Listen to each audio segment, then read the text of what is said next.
Baik,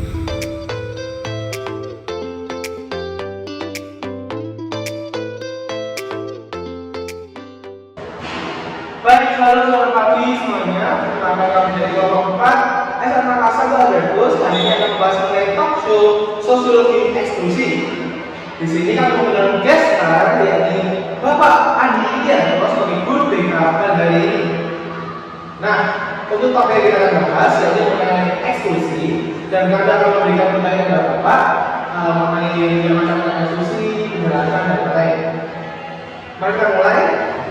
Sekarang menurut Bapak sebenarnya Pak, kalau pandangan Bapak sebagai guru BK, apa itu eksklusi Pak?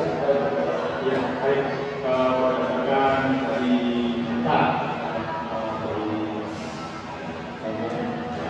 umum, ya eksklusi itu adalah istilah kasarnya itu adalah penyingkiran, ya, penyingkiran. Jadi sebenarnya marginalisasi pada sekelompok masyarakat atau sekelompok ya istilahnya sekelompok lingkungan, ya. Mungkin karena ada beberapa misalnya, ya. Contohnya misalnya kelompok tersebut itu mempunyai riwayat penyakit misalnya HIV, kemudian sekelompok itu misalnya sekelompok pengamen atau misalnya keluarganya, atau misalnya kalau saya lihat itu ekonomi yang memang sekarang ini bagaimana tentang kemisian atau kelompok tentang ekonomi derajat dari masyarakat dengan kaya, miskin. Tapi menurut saya eksklusi itu adalah pemikiran atau pemuncikan suatu kelompok orang. Berarti ya dari ekonomi juga semua dipandang dengan Betul, ekonomi, ras, agama, ya suku budaya itu juga bisa masuk ke dalam kategori atau bawah eksklusi seperti itu. Jadi tadi kalau pandangan Bapak, bagaimana eksklusi sosial ini mempengaruhi individu dan masyarakat secara keseluruhan? Apakah di negara kita ini Indonesia itu ada apa bagaimana? Iya, kalau begini ya Mas. Jadi kalau misalnya kita ingin mengatasi eksklusi sosial, itu menurut saya tak bisa ya. Susah. Ya karena begini, masyarakat kita itu sangat baik. Ya, sekarang jumlahnya hampir 300 juta. Kemudian di dalam 300 juta masyarakat itu kan memang banyak sekali apalagi Indonesia itu adalah negara bineka tunggal ika, ya. Tetapi kembali lagi ada sisi positif dan ada sisi negatif. Sisi positifnya begini, di Indonesia banyak suku, banyak masyarakat, banyak budaya juga yang tentunya perbedaan tetapi satu dua. Tetapi di baliknya itu ada sisi negatif. Dari misalnya suku Jawa dengan suku Ambon atau suku Jawa dengan suku Sunda, itu kan sudah ada perbedaan. Kemudian dari agama kita banyak melihat ada Islam, Kristen atau Hindu dan sebagainya. Tentunya ada oknum masyarakat yang membuat membawa dari hal seperti itu. Ya, contohnya sekarang kita lihat aja akhir-akhir ini intoleransi. Intoleransi dalam ibadah, intoleransi dalam umat beragama. Kita akan tahu saja realnya sekarang. Banyak sekali saya lihat dari sumber-sumber data yang saya dapatkan, banyak sekali misalnya semakin daerah tutup, kemudian orang ibadah itu dilarang atau tidak dilakukan oleh oknum-oknum yang mengatasnamakan seperti itu. Ya. Banyak sekali. Kemudian contoh berikutnya, misalnya orang yang mempunyai penyakit HIV, ya. Orang dengan gangguan mental, ya tentunya di masyarakat tertentu ini orang gangguan mental, jadi harus diasuh atau harus dikasihkan ke tempat ini. Nah, kalau menurut saya, apakah bisa? Jadi bagaimana gambaran eksklusi sosial di Indonesia? Menurut saya itu masih sekitar 70%. kalau kita gabungkan dari pertama ras budaya kesehatan gizi itu itu masih seperti itu. Ketika institusi sosial negara kita itu masih saya soalnya harus ini tadi harus dibiarkan membuat masyarakat itu berubah mindset. Cuman kalau dari sisa ya membuat mindsetnya itu berubah susah. Ya, kenapa mindsetnya susah itu? Karena kembali lagi antar budaya Indonesia. Jadi tentunya pengajaran yang kakek nenek moyang kita dulu mengajarkan seperti kamu harus menuruti ini, kamu harus menuruti ini, kamu tidak perlu keluar dari ini. Kalau kamu keluar dari sini atau keluar dari rumah ini, kamu dianggap mengingkari, terus kemudian kamu tidak sesuai dengan itu. Nah, kebanyakan kalau saya lihat di Indonesia itu masih tertarik sama kalau keluar dari budaya kalau sudah dikatakan pemberontak, yang itu akan menjadi eksklusi sosial tahunan. Kebanyakan katanya kalau saya bahasanya dipikirkan biasanya padahal sebenarnya menurut saya ini sudah menilai. Jadi menurut saya ya susah. Jadi bisa dibilang susah. Mungkin dari teman-teman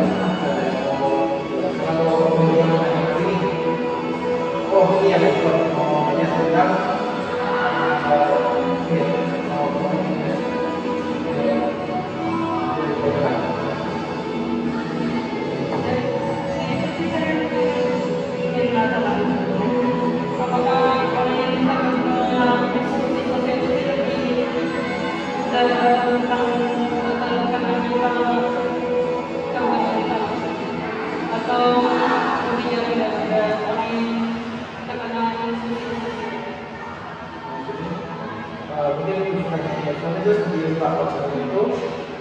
apakah dengan eksklusi ini ya, apalagi di Indonesia ini, apakah dapat mempengaruhi mental seseorang yang dapat mental sehingga mempengaruhi fisik mereka, dapat secara mereka dapat ya, jadi sebenarnya diskusi sosial itu apakah bisa mempengaruhi atau ini bukan gangguan mental atau gangguan psikisnya, fisiknya. Kalau menurut saya ya, mengapa kok bisa mempengaruhi? Karena secara tidak langsung, misalnya gini, saya kasih contoh, misalnya si Robert dari Robert ini mempunyai atau meninggal kemudian ada sebuah masyarakat yang mengatakan bahwa lo jangan kumpul dengan saudara karena si Robert ini sudah terkenal karena begini. Nah, oke, Pak, bagaimana yang Robert harus diasingkan? Nah, secara langsung kalau sekelompok orang ini mengatakan Robert harus diasingkan, berarti kan Robert itu harus dikasih tembok. Nah, kalau orang sudah dikasih tembok oke, 1 hari, 2 hari itu tidak. Tetapi setelah 1 minggu, 2 minggu, 1 bulan, 1 tahun, dan mungkin bertahun-tahun, itu akhirnya mereka menemukan tidak ada solusi. jadi Karena efek langsung. Mungkin efeknya 1 hari baru mereka bisa. Mulai menjadi 1 bulan, 2 bulan, 1 tahun, 2 tahun, akan berjalan. Karena tidak ada solusi. Karena sesungguhnya manusia itu adalah makhluk sosial yang makhluk yang tidak bisa hidup membutuhkan istilahnya ide-ide baru, bahan-bahan baru untuk mengembangkan suatu pemikiran baru di masyarakat. Kalau tidak ada sebenarnya interaksi sosial di masyarakat, ya akhirnya orang itu akan menjadi satu terkurung kemudian berubah. Karena dia mau mengeluarkan stresnya bagaimana? Kalau tidak ada orang yang istilahnya menangkap ya, yang mau menangkap, yang mau menerima, ini sebenarnya diolah sendiri kan? Diolah sendiri 1 hari, 2 hari, 1 bulan, 2 bulan, 1 tahun. Akhirnya dia berproses sendiri.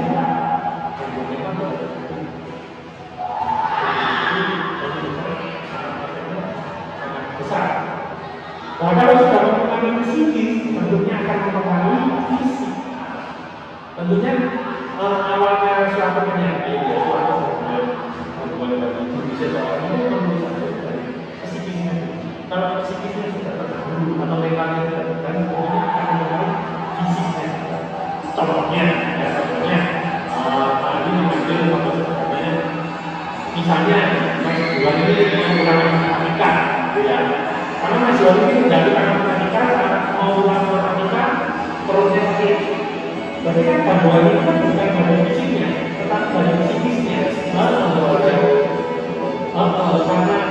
Karena ulangan matematika saya bingung, saya tidak bisa menjawab. Akhirnya dari pikiran semua terlalu. Setelah itu langsung akan mengolah lagi menjadi bisa sekarang. Contohnya, ya, kalau memang tidak ada person atau orang atau komunitas yang membantu mengeluarkan seseorang dari suatu diskusi. Kalau kalian ya, kalian mendengar di kalangan remaja ya mengenai ekspresi ini, kalau kalian mungkin bisa menanggapi menjelaskan atau kalian ingin menjawab itu kan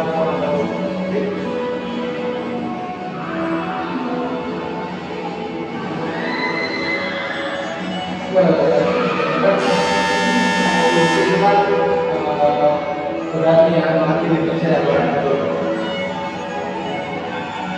dan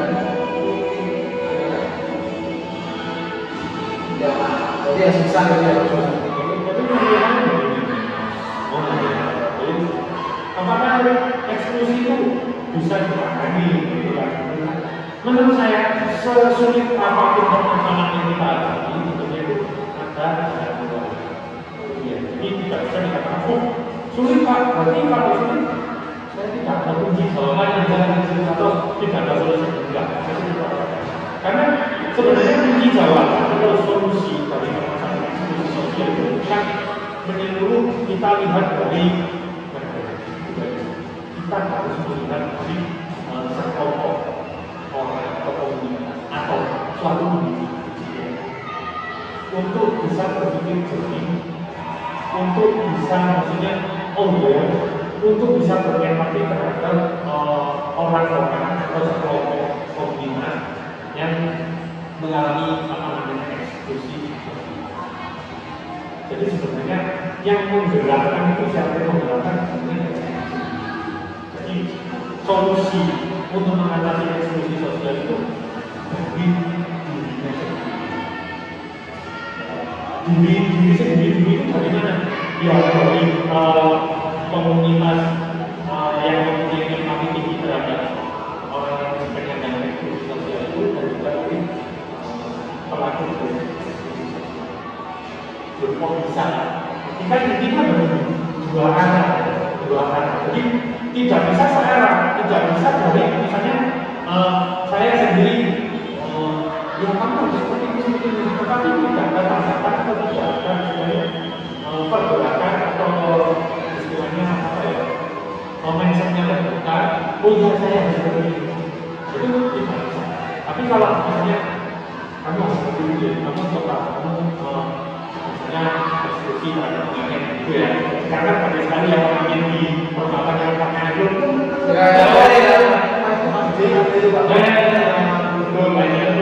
kemudian kayak apa tepung atau apa kan, kalau kita berbanding kan cuma kan mindset orang dalam pemikiran ya kamu just pengajian gitu ya, kamu ada makna. Tapi orang yang unggul atau orang yang berempati dengan anak-anaknya tersebut pasti akan dididik. Anak ini kelompok ini seninya betul. Belum tentu orang yang terlibat, orang yang lihat pengamen itu, cuma gitu saja. Berarti kalau orang yang punya empati akan berpikir sebenarnya mereka itu ada satu komunitas, ada satu orang itu yang harus dituntaskan. Misalnya bapak seperti misalnya di Bangkai atau di Karawang orang Sunganan itu kan bisa ya kan, menyewa komunitas tertentu untuk mengirimkan itu kan biasanya bisa. Jadi Bapak kok bisa dua arah ya, berarti misalnya saya yang berempati, saya akan mendatangi orang tersebut atau komunitas tersebut, terus saya Mas, Mbak, apakah bisa mengisi sama saya karena benar-benar mau mengajarkan pasti orangnya kan berapresiasi, tapi saya diapresiasi di sini. Nah, kalau orang dari ABC sudah di komunitas mengalir itu kan bisa tindakannya apa? Ya Pak, saya sudah. Nah dari situ itu bisa menyelesaikan masalah eksklusi sosial. Kita sebagai individu, tentunya kita punya empati, kita mengangkat. Ayo, kamu jangan di sini aja. Kita membawa dengan soal-soal. Tapi sebenarnya orang lain kan melihat ternyata, itu kan akhirnya muncul kenyataan. Ternyata mereka itu jawabannya nyemek aja. Oh, biasanya orang yang sudah memberikan apresiasi tentunya di pengadilan tersebut, pengadilan tersebut itu ada kebenaran. Betul nggak? Mulai kebenaran. Ini udah komunitas kan, bisa begitu. Bagus loh mainnya. Jadi yang komunitas lain itu ternyata apa?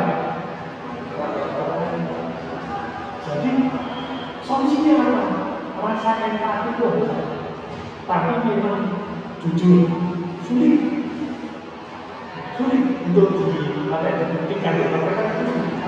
sebetulnya kita harus memunculkan rasa empati kita terhadap satu komunitas. Saya setuju. Apalagi topik ini memang sulit pada awalnya. Cuma dia memang dari akar saya tadi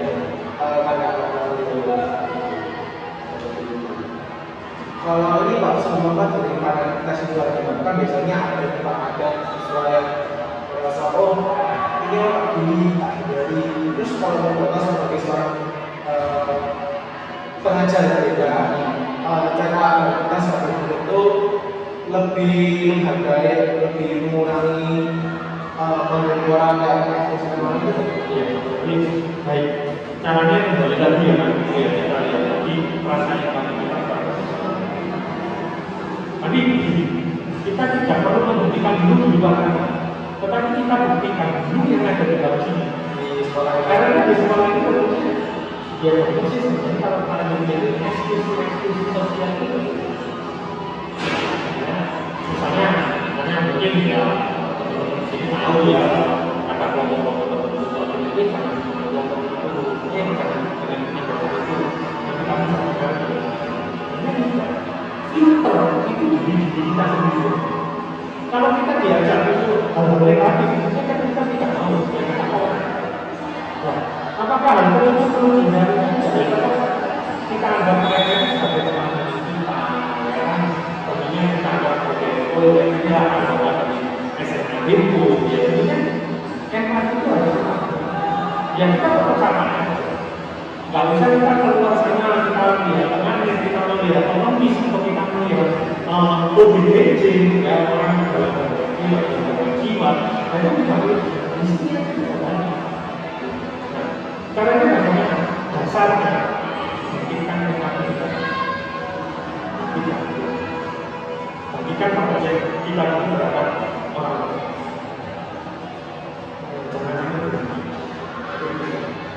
Ya, jadi menurut saya kuncinya apa? Empati itu. Kalau kita sudah empati, punya rasa kepedulian, punya rasa ingin memiliki satu kelompok atau memiliki sekolah itu, kita harus memahami. Terkadang siapa sih yang memisahkan itu?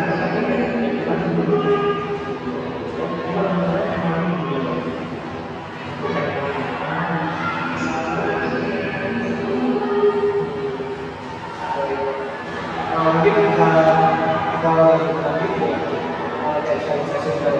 kayak pun dari teman atau teman kayak pernah melihat orang teman kayak dia yang sisi atau mungkin dari tempat ya kayak di luar dengan apa Iya.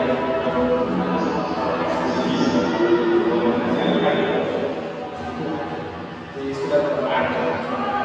Contohnya ya karena eksklusifnya ini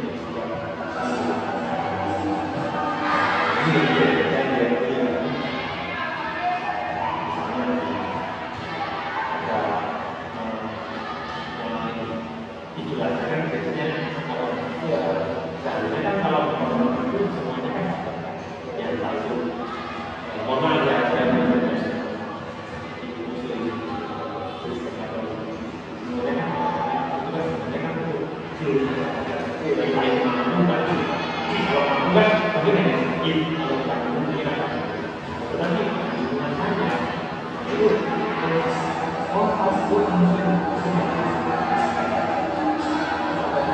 walaupun orang itu tersebut kemudian juga orang manusia menyapa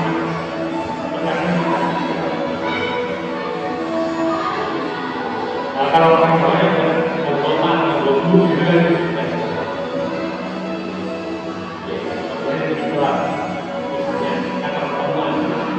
hanya satu kali dikatakan itu sudah jadi rasa dia secara tidak langsung, secara tidak bisa siapa sih yang membuat eksekusi sebenarnya ya orang itu sendiri bukan sekelompok orang itu yang membuat mereka terus kemudian itu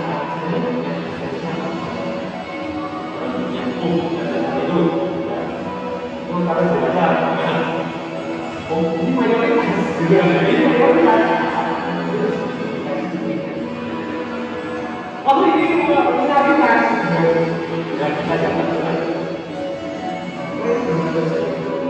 banyak sekali contohnya bisa keluar oke sekarang dia bilang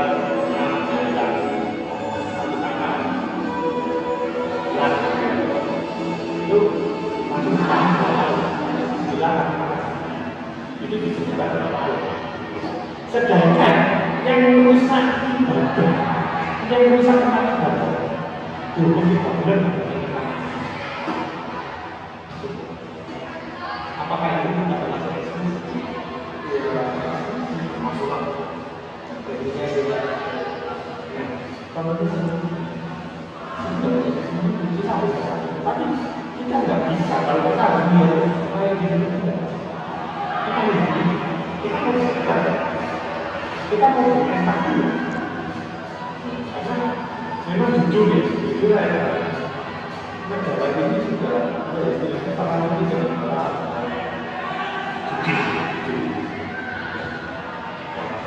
ini yang memakai sosial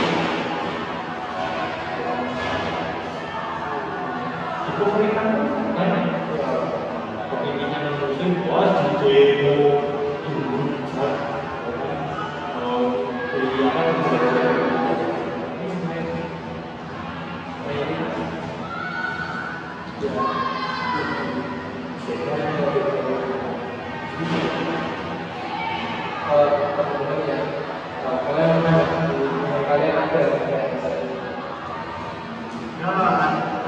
satu kali aja waktu keluar dari kos ini ada ibu di depan pintu itu di kosku dia diri sambil bikin dari sana pas mau tanya itu apa yang bisa dibantu nggak ada kata yang keluar cuman yang pertama kalau saya itu merasa sedikit ini saya sebagai contoh dan saya admit saja saya pergi keluar dari Jakarta dari sini dari sini langsung meminta itu contohnya itu saya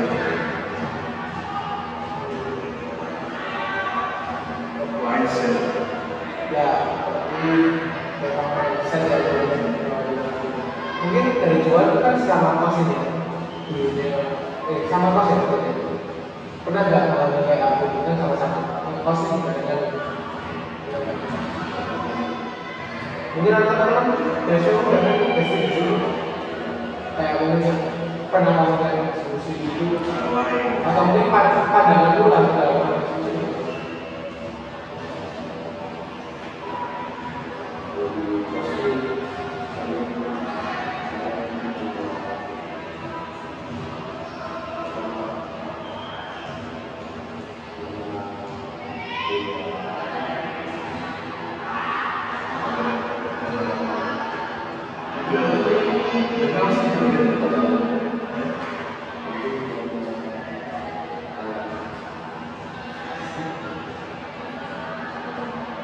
kelihatan kelihatan. Perbedaan apa?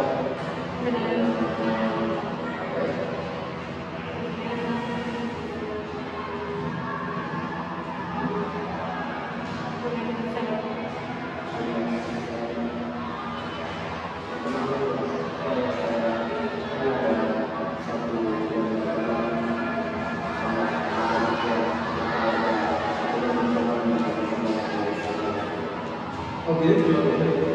Terus yang kayak emang nggak ada cewek kayak kamu sama kayak gini. Iya, ya karena memang mindset itu yang mengatur. Mindset itu kan yang mengatur. Jadi bukan pikiran kita dikendalikan oleh gerakan kita atau itu, tapi itu kita juga. Kita mau maju, kita kan dari pikiran kita, bukan dari otak kita. Dan ini contoh lagi, itu lagi kalau zaman baru mengenai itu aja mau aja lifestyle itu kayak bukan kayak bisa menang kayak lain sama lifestyle kan yang paling parahnya kejadian tragedi tahun 1998. Iya, jadi tragedi 1998 itu gimana tragedi itu dulu reformasi.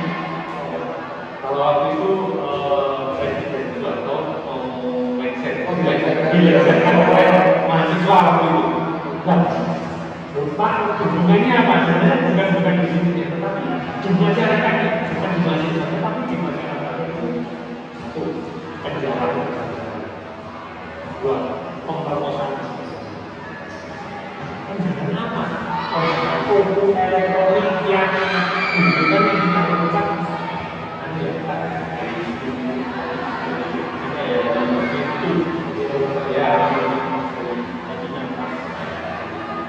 kemudian pemperkosaan. Waktu itu untuk kayaknya mati. Sangat Tidak boleh apa untung. Jadi masyarakat bebas melakukan apa. Sampai akhirnya saya pernah lihat itu diwawancarai di King Edi itu sampai mati ke Singapura. Membawa uang, ya pokoknya saya juga keluar dari sini. Jadi saya kenal ke Banggara dan tahu bisa waktu itu uang berapa tahu buat rezeki itu. Jadi kan iya, ya pokoknya sudah lama saya harus dari itu daripada saya bicara dibunuh. Kemudian peristiwa boleh kita boleh sakit. Ini Anda pernah dengar peristiwa sakit di Kalimantan. Orang ada. Jadi eksklusi sosial itu bisa muncul dari hal-hal seperti itu. Karena menurut ceritanya yang di samping itu, karena ya sebenarnya banyak cerita yang entah itu bagaimana. Tapi intinya adalah ada apa itu yang memperkosa, yang sukunya, ada yang membunuh suku dari kayak itulah. Dan kalau masih ini kan masih ada orang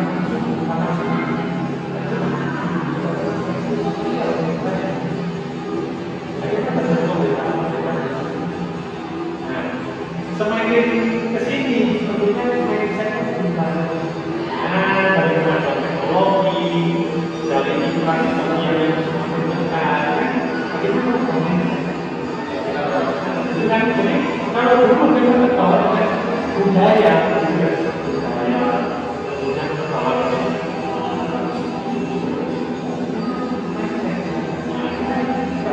semakin kesini ya sampai saat ini akhirnya kan sudah kita lagi dengan ini kalau mereka bilang ya tadi kan kalau dengan ini kalau ada ibu sekarang kita masih karena pendidikan pendidikan yang Ya berarti bisa kita bilang kalau solusi jadi ya bilang pendidikan lebih tinggi itu meningkatkan solusi. Nah, tentunya education itu adalah senjata yang menurut Nelson Mandela, education itu adalah senjata yang besar untuk memberikan pengetahuan. Jadi, apakah budaya bodoh tidak? Yang bodoh itu adalah individunya. Individunya mau menerima kritikan, saran, masukan, atau istilahnya pengembangan baru atau tidak.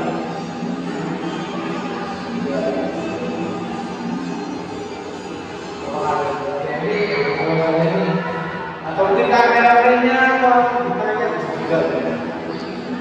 Nah,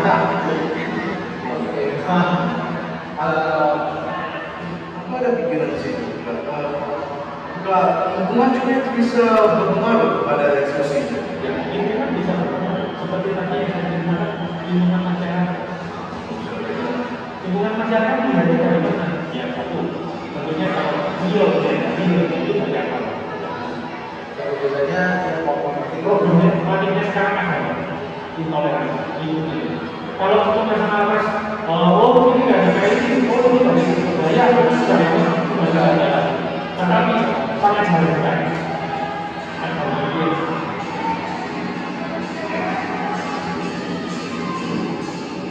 Ya berarti dia bilang berarti itu memang sebuah masalah satu yang harus kita utamakan itu kan memang pada saat sekarang ini masih sangat ya apalagi masalah toleransi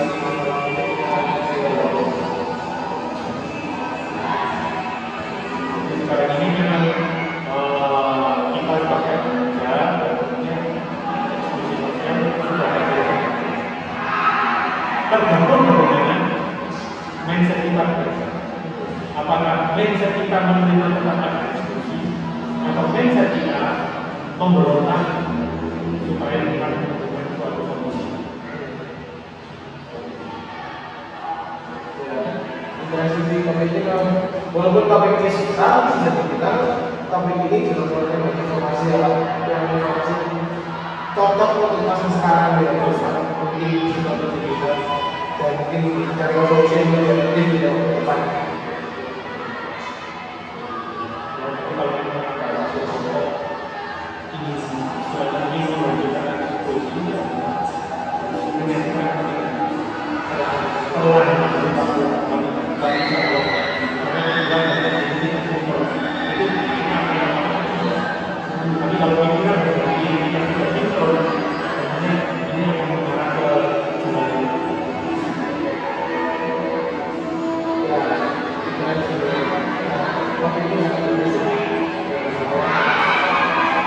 Hubungan kaitannya bisa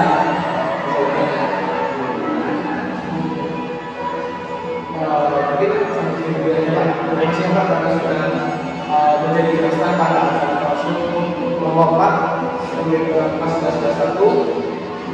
saya ucapkan terima kasih kepada dua kakak yang mungkin bisa saling menjaga bersama ya itu terima kasih buat kedua info kepada Alvin karena sudah ikut menjadi ini sebagai kelompok 4 ya dan yang kedua saudara-saudara sudah memberikan informasi dan solusi yang walaupun kami membawa sudah cukup terkesan cukup membuat lebih menantang lagi. Sebenarnya solusinya jangan buru-buru. Sebenarnya solusinya adalah bagaimana kita mencermati keadaan sesungguhnya di dunia. Terima kasih banyak. Kita ucapkan kita karena ini